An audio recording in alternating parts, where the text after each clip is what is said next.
السلام علیکم ناظرین، میں ہوں آپ کا میزبان محمد قمر۔ آج کی بریکنگ نیوز یہ ہے کہ ملک کے مختلف حصوں میں شدید گرمی کی لہر جاری ہے۔ ہیٹ اسٹروک کے کیسز میں تیزی سے اضافہ ہو رہا ہے۔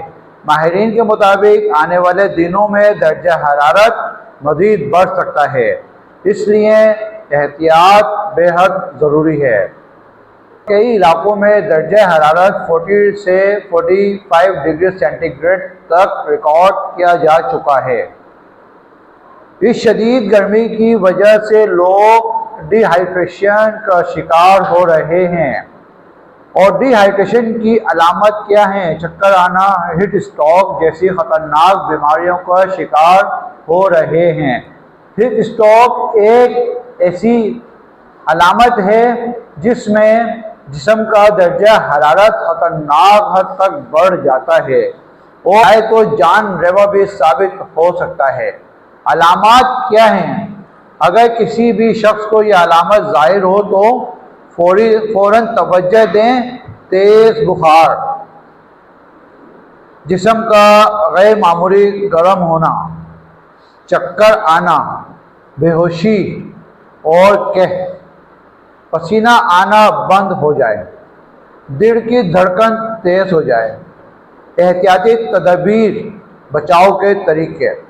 ناظرین، اب بات کرتے ہیں کہ اس شدید گرمی میں ہیٹ اسٹروک سے کیسے بچا جا سکتا ہے۔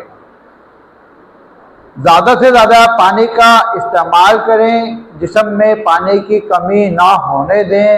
گھر سے باہر نکلنے سے گریز کریں، خاص طور پر 12 بجے سے لے کے 4 بجے تک گھر سے نہ نکلیں۔ ہلکے رنگ کے کپڑے پہنیں اور ڈھیلے ڈھالے ہوں۔ ٹھنڈی جگہ پر رہیں، پنکھا یا اے سی کا استعمال کریں۔ بچوں اور بزرگوں کا خاص خیال رکھیں۔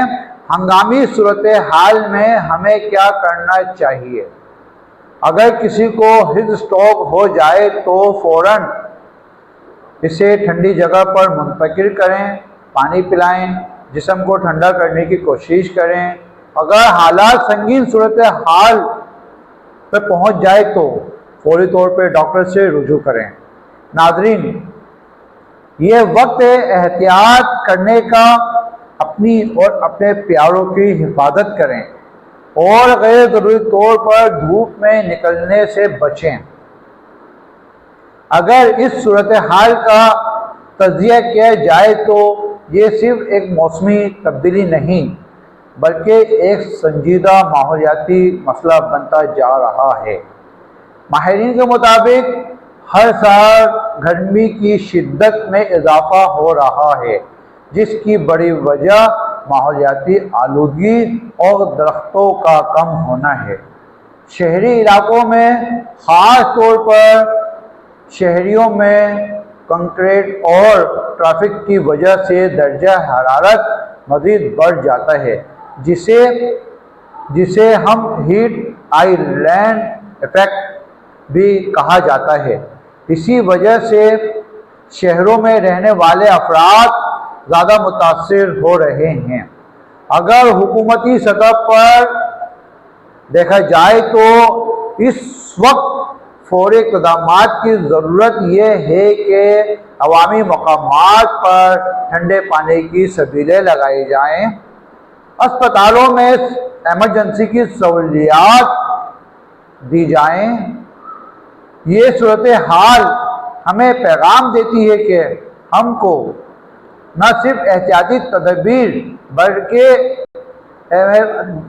تدابیر اپنانی ہوں گی بلکہ ایک طویل بنیادوں پر یہ ماحول کی بہتری کے لیے بھی اقدامات کرنے ہوں گے۔